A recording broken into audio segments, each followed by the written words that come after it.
This is the Orange and Black Insider Bengals podcast. We are part of the SB Nation family of podcasts on Cincy Jungle's podcast channel, among other shows that are on that channel as well. So check out Matt Minnick's Chalk Talk, Orange is the New Black. Those are a couple of other shows that are on the program slate. We appreciate you subscribing to the channel and getting this show. You can get it on iTunes, Stitcher, Spotify, Google Play, Megaphone, iHeartRadio. You can get all of our stuff via, the video is on YouTube and all of our stuff is available on cincyjungle.com. So let's bring in our first of two special guests this evening. Brent Taylor, who is with Roll Bama Roll, the SB Nation site for the Alabama Crimson Tide. Brent, how you doing? Hey, Anthony. I'm doing good. How about you guys? Good. Thanks for joining us. Hopefully you can see and or hear us all right. I appreciate you making the time to join us. We're gonna primarily ask you kind of about Tua Tagovailoa. I guess I'll start with this, though. I don't want to say that the Alabama season has derailed, because they are still one of the strongest teams in the nation. But had he not been injured, Tua, do you think that the Bama team would be in the playoff picture, or do you think that, that loss to LSU kind of sealed their fate, and the fact that, the quarterback who came in for him just wasn't going to cut it? But do you think that him being healthy would have changed the current look of what's going on with the Crimson Tide? There's always those ifs. What if? And you hate it. But this Alabama's decade of basically college football dominance started when Colt McCoy got hurt in a national championship game. And so that's kind of been a running joke, is if only Colt hadn't got hurt. And we've made fun of Texas for years for that. So I guess I kind of have to lay off of that one. But what ifs and buts, right? Yeah, ifs and buts. The LSU game, I don't think that would have made a difference. I think Tua was about as healthy as he could have been, and Alabama just lost. The Auburn game, that's a little different. It was a 3-point game, and the backup quarterback threw 2 pick sixes, one of them in the end zone. But on the other hand, it was playing, I guess you guys are from a lot further up north and probably don't see it much, but when Alabama plays in Auburn, things go bad. In some way or another, something always goes bad. So I don't know. I don't hold a whole lot of hope, regardless, that Alabama would have won that one. So if you were to look at Tua as a Alabama quarterback and potential NFL prospect, he's got a number of different strengths. You could point to a handful: the deep ball, leadership, toughness playing through some of those injuries, a lot of different stuff. What would you say, as someone who has watched him ardently over the past, consistency maybe is another one. What would you say is his biggest strength or biggest positive trait of all the positive traits as he goes towards the NFL? So this is one I'm actually really certain on. It's one people don't talk about a whole lot with quarterbacks, but it's his pocket movement. And you'll see one of the biggest detractors from a lot of your Facebook commenters and stuff is that it's too easy. He just stands in the pocket forever and then makes easy throws. And then you watch and you're like, oh, that's not because an offensive line is just making it easy for him. He's just got this way of kind of drifting in a pocket, moving around a little bit of Drew Brees in him that way, of making a poorly blocked offensive line look a lot better than they really were. I definitely agree with that. I definitely see a lot of Brees in the way that he manipulates the pocket. But of course, the one thing, I would love for the main discussion around Tua to be what he's good at. But obviously, a lot of Bengals fans are really concerned about the injury and the current one right now, and the fact that he already had a couple major ones before this. So from someone who's followed his entire career, from someone who's kept the updates with all of his recoveries and whatnot, like, I don't want to say, I don't want to ask you if he's injury prone, but can you give just the general fan the general NFL fan a prognosis of what injuries that Tua has suffered and how he's recovered them, and what, in your best opinion, is his prognosis for his recovery going forward in 2020? So it started after his freshman year. Everybody was kind of expecting him after the brilliant national championship game when he burst onto a national stage to kind of take over that next spring game, and we could finally see him as a starter. And he broke his index finger, I think, maybe the middle finger, one of those, and had to miss the spring game. So, it's just one of those little fluky things. Well, then halfway through his first season, he had a knee injury. It was kind of, I think, they never really disclosed what it was, but he kind of acted like maybe an MCL sprain, not bad enough to have surgery, but enough to, wear some tight knee sleeves and hobble around a little bit. And then as it went on, he'd kind of get a little better. Then somebody'd hit him. He'd get worse for another week. And then he ended up spraining another ankle, and it was either the other knee or the second ankle in the SEC championship game, and ended up having to be benched because of that. He had a tightrope surgery on that ankle and was ready to go for the championship game that year. And then came into this season and then had another ankle sprain, had another tightrope surgery, was almost looking full speed again, and then had the devastating hip injury. When it first happened, there was a lot of people saying this was similar to the Bo Jackson injury back in the day, and it was going to be a career ender, and he'd struggle to even walk again, and this and that. And then as the week went on, we heard more and more that they kind of expected maybe by a full recovery, maybe by even next season. Alabama's had another linebacker, C.J. Mosley, had the same injury in the national championship game in 2011, I think. And he wound up playing the next year after he was kind of slow the first few weeks. So there is precedent for coming back from that injury.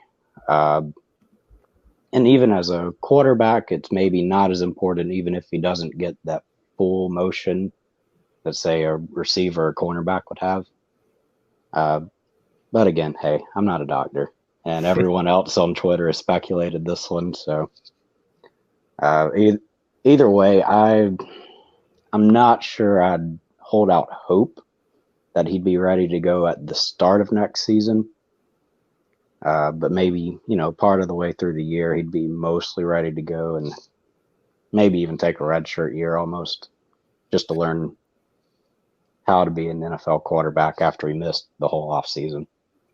Talking with Brent Taylor of Roll Bama Roll of the SB Nation Network, the SB Nation's Alabama Crimson Tide community for Alabama there. Talking about Tua, one of the concerns I think that Bengals fans have, and quite honestly, it was one that was mine early in the process until I really started kind of watching a few more Alabama games. But you would definitely know this or know about this more clearly than I would. One of the concerns I think that a lot of people have is Tua the quarterback that raises everybody else's play, or the Alabama super team with the great offensive line, the great receivers that maybe help him out a bit more. What do you think is more fact or fiction there? Is Tua raising the play of others, or is he a little bit of a product of such a great football team because Saban is such a great recruiter and they always get the talent? Man, chicken or the egg there. But I will say that is a hard one, because the 3 or really 4 receivers Alabama's got right now are all such big play threats. They just got so much speed. But I will say, in the years leading up to this, kind of one of the favorite criticisms of Saban's teams have been kind of a plodding, slow, not all that effective passing offense. We've got the game manager quarterbacks and maybe one receiver that's pretty good. You got a Julio Jones or Amari Cooper bailing you out on third down. And other than that, it's mostly ineffective. And then all of a sudden, you get one new quarterback, and all four receivers are making that quarterback good after years and years and years of the offense kind of being held back by a passing game. So that's kind of where I'd point to that. But, it's also a changing of times. Passing's easier than it ever has been. And all those receivers did come in at one time. So it very well could just be some really great receivers making great plays on slant routes. That's very true. And this is going to be kind of going off of that, this is kind of be more of a tough question because Tua's had a lot of very productive games. Obviously, he's one of the most productive quarterbacks in college football history. And there hasn't been a lot of games where he's kind of looked human in a sense where he hasn't been able to do what he does best. So off the top of your head, if there's one game where you would point to anybody and say, watch this game if you want to evaluate what Tua does well, and if there's one game where you say, watch this game if you want to see where Tua struggles over his career, what are the games that you're pointing at? The ones where he struggled, well, I would say, first of all, you kind of have to take out the ones where he went out with injury. The Georgia SEC championship was by far his worst, but he was also playing on a sprained ankle and knee in the same game. So probably his worst moments were in the championship loss to Clemson last year. Highly televised, everyone saw it, but you could kind of see where he knows that there's a little bit of that Brett Favre mentality of, I'm going to win this game, and we're throwing it deep. And so a good defensive coordinator like Brett Venables pulled some stunts on him and disguised some coverages. And so like one of his deep interceptions, he threw it as soon as his receiver beat the corner. Turned out it was a disguised cover two, and there was safety help just waiting there for it. So that's kind of a big one to watch for. The other thing, at the end of the second half of the LSU game this year, he pulled it again, 20 seconds left in the half, decided to throw a risky one over the middle and just hit a linebacker straight in the chest. Wound up, LSU drove it back and scored with 20, and there was only 20 seconds left. And that's actually one throw that he's had intercepted multiple times over the past 3 years. It's always that looking at a guy coming across a drag route and missing a linebacker coming the other way and cutting it off. So that's been kind of his biggest, I guess, a bugaboo is a certain throw, is that deep crosser and a linebacker coming from the opposite direction. And for the best game to watch, honestly, I would go back to his very first one, that championship win over Georgia. That was some great throws. The game winner in overtime, he looks one way, then throws it deep the other. He's done that for 3 years since then, and you think eventually this isn't going to work, and it just keeps working. Brent, what are you thinking the level of success Tua can have behind an offensive line that maybe is not up to snuff, or not one of the better ones in the NFL? You look at his injuries, that's a concern. But you also mentioned that one of his strengths is his pocket awareness and his ability to navigate in the pocket. So do you think that he could still be successful on a team? Because right now the Bengals offensive line is one of, if not the worst in the league. They'll get Jonah Williams back next year, but the concern is there amongst the fan base and those who cover the team that you bring in a quarterback, you spend this high pick, and he's going to get killed behind this offensive line. But there are some guys who find the way to make plays despite some of the shortcomings in front of them. Do you think that Tua can be a very effective NFL quarterback behind a patchwork offensive line, or worse than patchwork? That's always going to be really hard for a quarterback behind an offensive line that rough. As a quick aside, NFL-wise, I'm actually a Seattle fan. So from Alabama, we don't have a pro team. I picked Seattle years and years ago because they drafted Sean Alexander. But anyway, so for years, I've been watching Russell Wilson run for his life most every play of the game behind a horrible offensive line. So it can be done. Tua is definitely not as fast or as good of a scrambler as like a Russell Wilson is, but he is better at not running the wrong way or running into people. So I think he can be. I think I don't know the Bengals' offensive scheme, but I think if you're struggling with pass protection, there's got to be a lot of quick passes. And under this year's offense, so 2018, Alabama had a very vertical offense. There was a lot of play action, deep shots. This year, under Steve Sarkisian, it's been more of a standard West Coast, a lot of quick hitting stuff. I think that's important, and he's got a quick release and the ability to do that.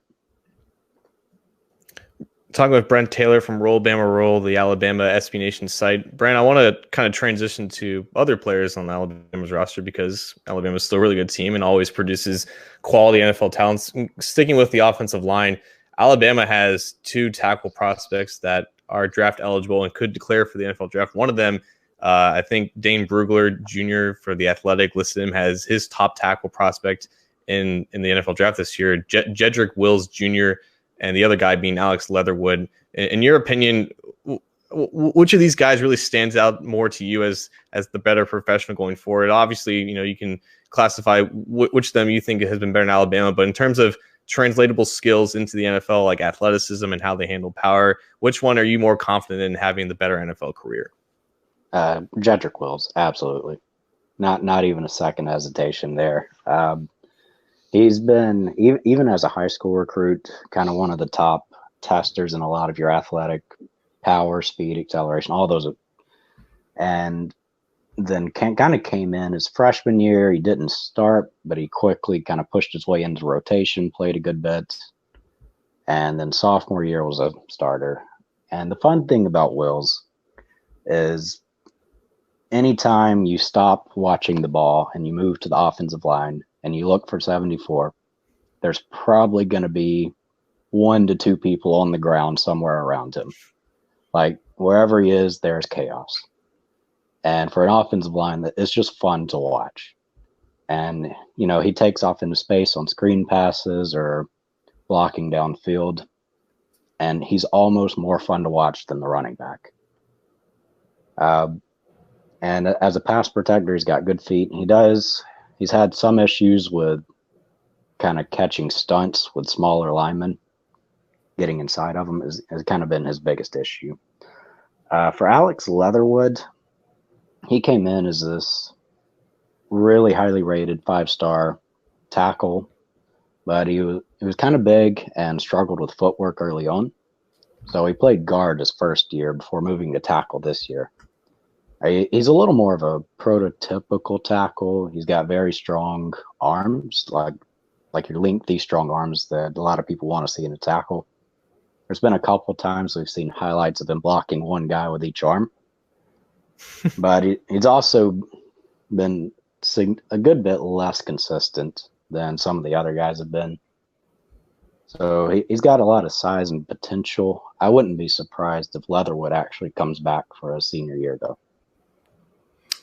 Where do you see Jonah Williams falling in between all those guys, and talent-wise and NFL ceiling? We didn't get to see Jonah Williams this year really at all because he didn't play in training camp, he didn't practice, he didn't play in the preseason. So where do you see Jonah Williams being an Alabama guy, and how excited should Bengals fans be about his coming back to the team in 2020?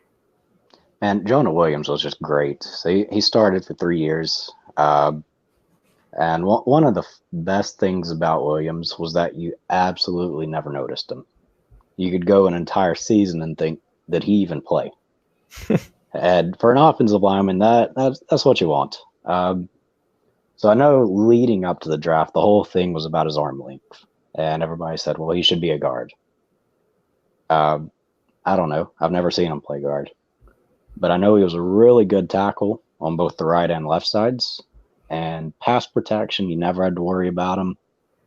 And he was a lot of fun to watch, kind of getting into the open field, blocking downfield. It kind of the biggest weakness we saw from it at Alabama was kind of in those short yardage, just lining up directly on some short nose tackle that's moved outside on a goal line or whatever. He could kind of get knocked back a little bit. He was just too tall and lean for those. But as a pass protector, he was as good as you could have ever asked for. And again, a lot of fun watching him kind of pull outside of the line. Well, that's something to look forward to most definitely for the Cincinnati Bengals, and they need a lot of help on the offensive line. They desperately missed him this year. Brent, we're going to get you out of here. Before we do, we're going to put you in the hot seat, a little bit of a prediction machine here. Where do you see Tua going, and or where do you see the best fits in terms of maybe some of those teams that are sitting towards the top 10, top half of the draft? As I know we're a few months away from it, but what do you think on that? Where do you think he lands, and what do you think is the best fit? Honestly, before, if Ryan Tannehill had not broken out, I was thinking he'd fit really well with the Titans. And kind of the offense they've been wanting to try to run with Marcus Mariota and never have been able to.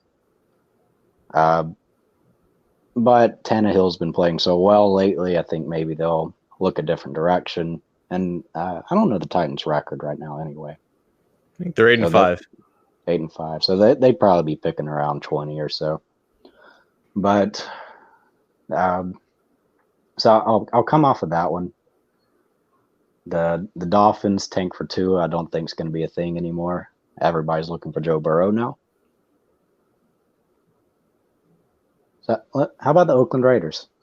We'll throw it out there. They're kind of getting tired of Derek Carr over there, and are going to be looking for some compliments to a decent run game.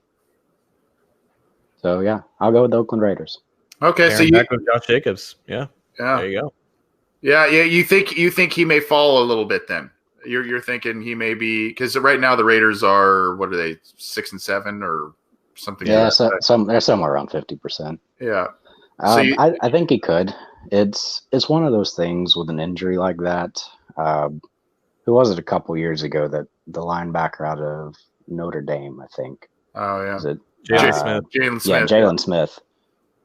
He fell from a surefire top 5 pick to somewhere like, well, maybe he'll be a 4th or 5th rounder now. And it really all just depended on if a team decided to go for it.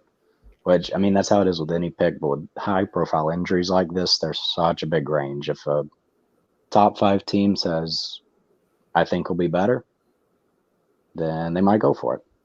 Yeah.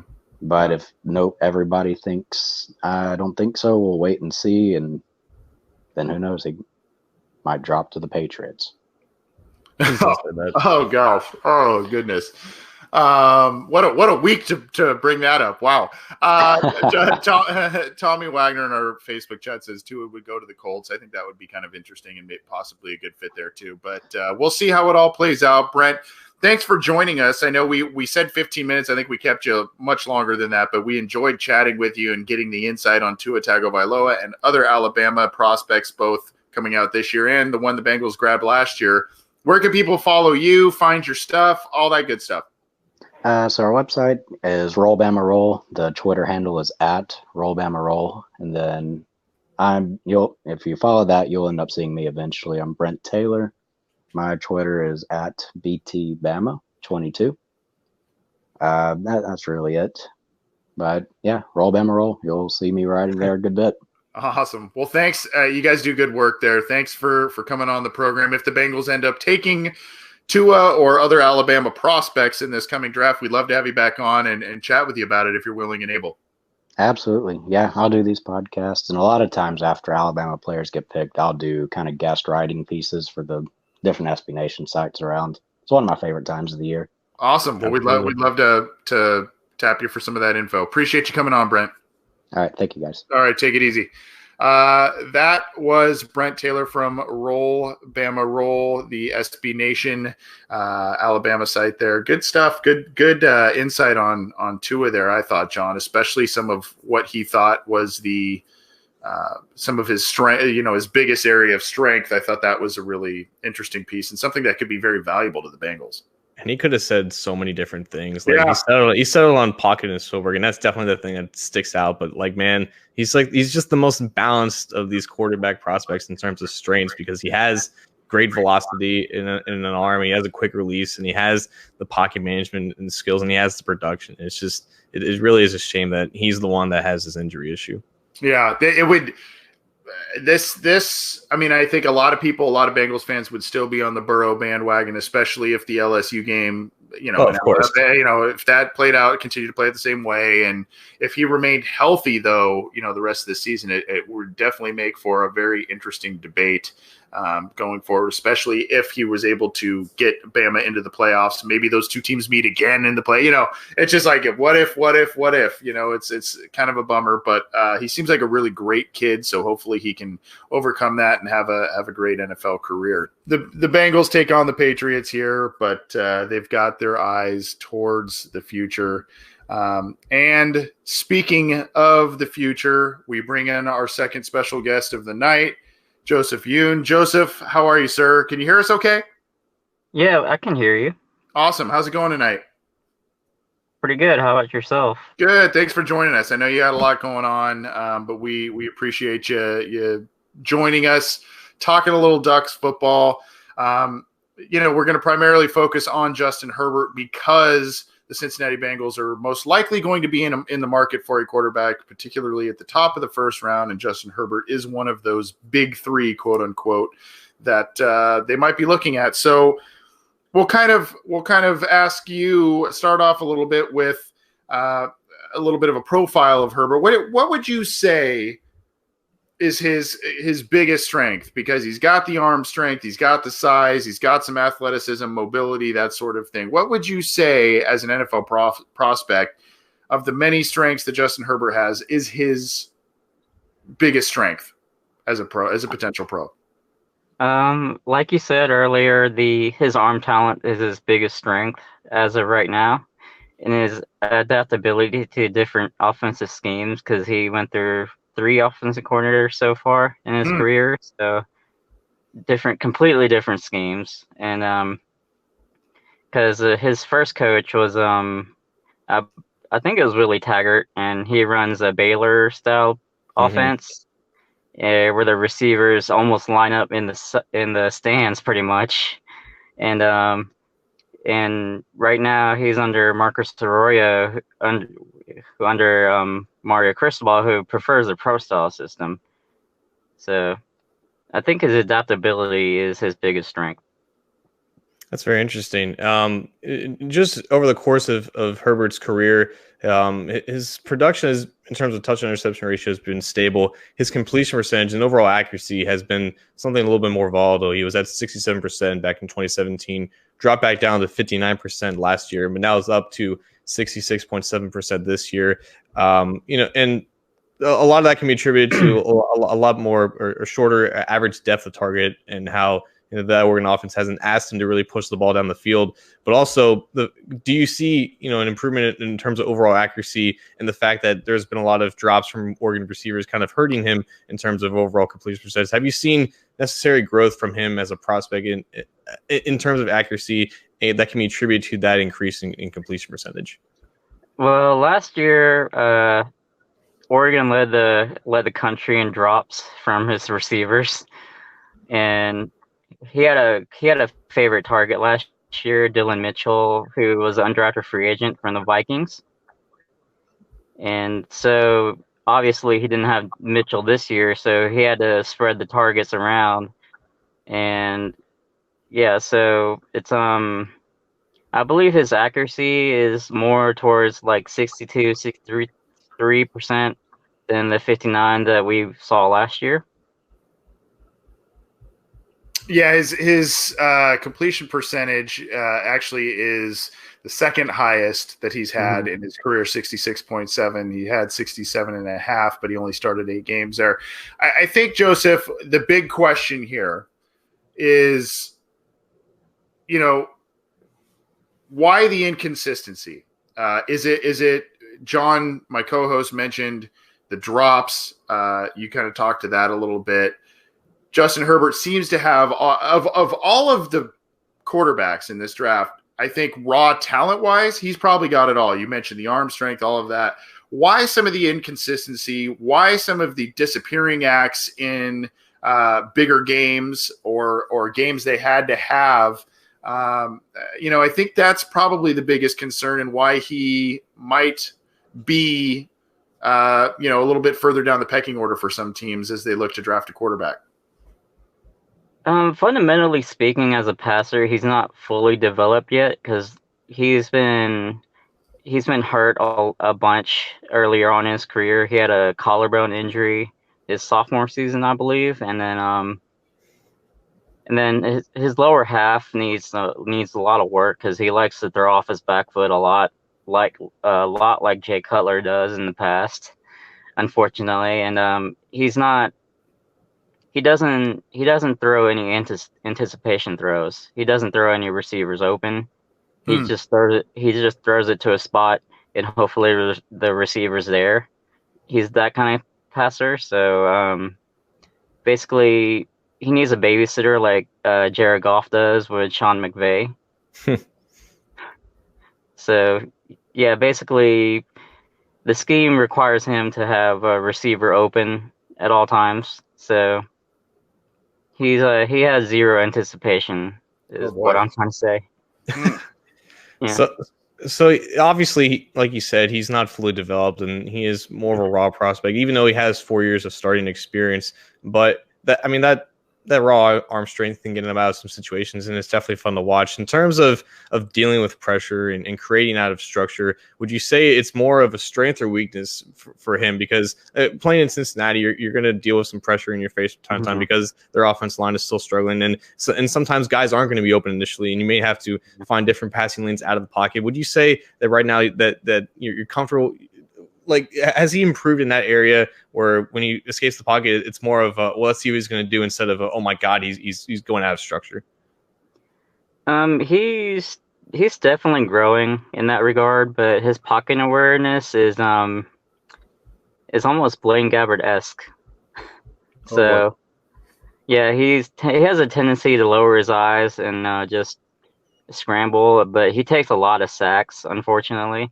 And the Oregon offensive line, as you might know, is one of the best in the country.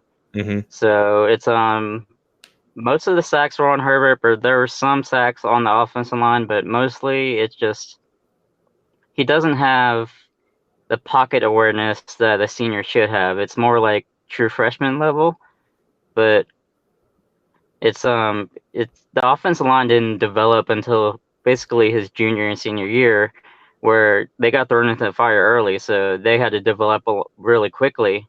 And as you know, undeveloped linemen are, not good. So,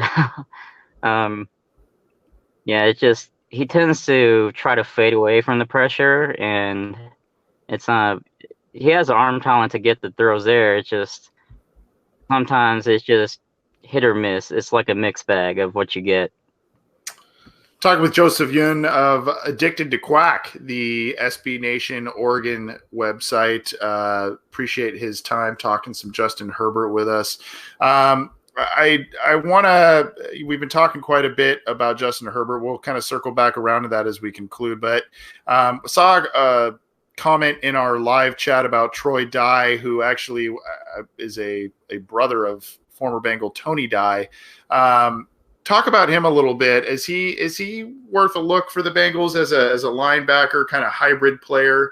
And if so, maybe, what's his value? I would put his value around, maybe the highest would be the 3rd round. Maybe the lowest I would take him is the 5th round, because he's kind of a tweener frame wise, so you don't know where to place him actually. So he's kind of like a Deion Buchanan for the Cardinals way back in the day. Well, not way back, but a couple of years ago. But he, from the scouting reports, he's that I've written in the past, that he has good tackle numbers, but he's not very physical at the point of attack. So that may be due to frame, that may be due to defensive scheme, but he's not what you would call a Luke Kuechly or anything. He's just he may be a 2-down linebacker at the next level. Well, there's still definitely value in that, but yeah, I think you hit the nail on the head there. He's, I think, projected right now in about the day 2 range, but that's still definitely a player that the Bengals could definitely value there. Going back to Herbert, we had a fan commenting, Brian Creamer. He wants to ask, did Herm Edwards and Marvin Lewis, both coaches for Arizona State, did he do a good job of exposing Herbert's weaknesses in that game? Because that game ultimately put Oregon out of the college football playoff race and kind of rattled him for a little bit. And that was a great game from Arizona State. So was there anything that you saw from their defensive game plan that really got Herbert off the wrong way? Not really. I think they just copied the Auburn game plan, where they just forced a lot of pressure on him and made him really see ghosts out there, so to speak. And he doesn't deal well with pressure, I'll say. Talking with Joseph Yun here, kind of to close up here, what is your confidence level in Justin Herbert? I mean, I've kind of held the position as, you know, he is a boomer bust prospect. He could become the best quarterback of this class, given his physical tools, or some of these things you're talking about could be, you know, he could wreck a franchise. He could be a Blaine Gabbert, where you use a top 5, top 10 pick on the guy and you rely on him to be the next franchise quarterback, and it just never materializes. Where we've heard you compare him a little bit to Jay Cutler. We've heard the Blaine Gabbert comparison. Where do you see his, you know, trajectory going in the NFL? Do you have confidence that he's going to work through some of these things, or are these things that are always going to be part and parcel of his style of play, and he's going to just, you know, he's never going to really put it together as a true prospect? He definitely has the tools to be like a franchise passer, and if he goes to the Bengals, I think he's going to the right staff. But not this year anyway. But sorry to throw shade. I think Zach Taylor would get him on the right path fundamentally. But overall, I think he could be, best case scenario overall, he could be a more athletic Ryan Tannehill. Worst case, he could be out of the league in 4 years. Yeah, maybe a Jake Locker, someone like that. Well, thanks, Joseph. I appreciate the time. Where can people follow you, follow your stuff, and get in touch with you? Addicted to Quack, I write for, and I also run Addicted to Quack, the Twitter account. So my personal account is at @TuckingKnowles247. Cool. Well, appreciate you coming on. If the Bengals select some Ducks players, we'd love to have you back on, chat about them if you're willing and able. Yeah, no problem. Thank you for having me. Yeah, I appreciate you making the time, man. Thanks. Mm-hmm. That was Joseph Yun of Addicted to Quack. Not exactly the glowing endorsement of Justin Herbert there, but hey, he's a guy who's watched a lot of Justin Herbert, and those issues are, I mean, that's what we've seen. That's what a lot of people have seen, and that's what people are worried about. Do you feel you can coach your way through those and get him past some of these issues we've seen, the eyes down, some of the anticipation issues, and you're able to marry that with the physical tools, or are the weaknesses just always going to outweigh the strengths? And I think you hit the nail on the head there. Like, this is, I mean, everything that he said is logical and what we've seen from him. And I think part of it was, he had that great game against Arizona, and that kind of raised his hype a little bit and raised his stock. But then he and Oregon as a whole team kind of faded out of the conversation as the year went on, and he didn't play really his best football towards the end of the year. So, right now the opinion on him is more down than anything. But like you said, like the tools are there, and if someone can develop them, they can potentially have a great quarterback. But it'll take that quick development for him to fix some of those nagging weaknesses and turn them into strengths. And if he can't do that early on in his career, it's going to be really hard for him to turn around and stick into the league. So like, it really does depend on where he goes and how much time he's given. But honestly, like a prognosis of at best a Ryan Tannehill is not the most promising you want to hear. Right. I think aside from the tools, the major other strength that Joseph touched on that I thought that I think the teams will like is the fact that he seems to be like a scheme diverse guy. He can work in multiple schemes. He can do multiple things. He's got the athleticism to work in different schemes. I wasn't actually aware he's had 3 offensive coordinators the past 3 years. So that's always a difficult thing for a quarterback to work through. Obviously head coaching changes as well mixed in there. So, I don't want to go too much into making excuses for the guy, but there are things to work through. And I think if you listened a little while back, there was a video from Greg Cosell, a very well-respected NFL films and quarterback film guy. He kind of said, Justin Herbert's a guy that is very, diverse. He can work in a lot of different schemes, and that's why teams will like him along with the raw tools that he has. So, I thought that was kind of an interesting standpoint as well. You can do anything with that arm talent. He can put the ball anywhere on the field, and he's got the athleticism for being 6'6", 230 to roll out of the pocket and make throws on the run. It's all about just getting the technical aspects down, and it's discouraging for a 4-year player to still struggle with these issues. But I guess it was. I don't know. It's going to be interesting because he was projected to be potentially a first-round pick last year had he declared, but these issues still would have existed and would have plagued his rookie year probably if he would have played. So I don't know if returning to his senior year was the best decision for him because now we have more tape and raised a lot more questions about him, but he definitely needed the extra year development before he was thrown into the wolves of the NFL. So it'll be interesting to see how his stock kind of volatates during this process. Yeah, and I think, who knows? Good combine, good pro day, throwing the ball well, that could have people drooling. Who knows? And especially if, who knows what happens with the prognosis of Tua's recovery, right? If it gets, we heard from Brent earlier saying, he could see this being a red shirt year. Well, if you're a team picking in the top 10, you're not really interested in that. If you need a quarterback, you need a guy to come in now and play right away for the most part. So, that could maneuver things around as well. But our thanks to both of those guys, Joseph Yun of Addicted to Quack joining us here a little late, and Brent Taylor of Bama Roll. We had a question here. Josh Wooded asked Anthony, when did you say the LSU guy is coming on? That'll be next week. So he will be joining us next week to talk about Joe Burrow. That's obviously the it's Billy Gomilla is set to join us next week.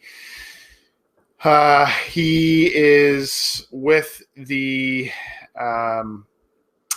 he is with the LSU SB Nation site, and he's going to talk about Joe Burrow with us. So we look forward to that. Obviously, we teased you with these two, and everybody wants to hear about Joe Burrow. So we'll talk about that. Our thanks for all of you for hanging with us, tuning in. We may break this episode up in terms of digestible show for the audio listeners after the fact. We'll see how that works out. But at any rate, thanks for tuning in. John, thanks for sticking around late, man. I know it's late on your end. We will be doing, or at least I will be doing, hopefully John can join me, listener questions this Friday afternoon. So join us for that on Cincy Jungle's Facebook and the Orange and Black Insider YouTube channel.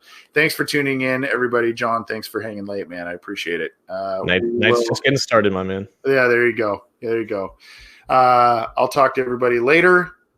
We're tired, but we're happy to bring this show to you. And we got to a lot tonight, John. So gotta like that. Have a good one.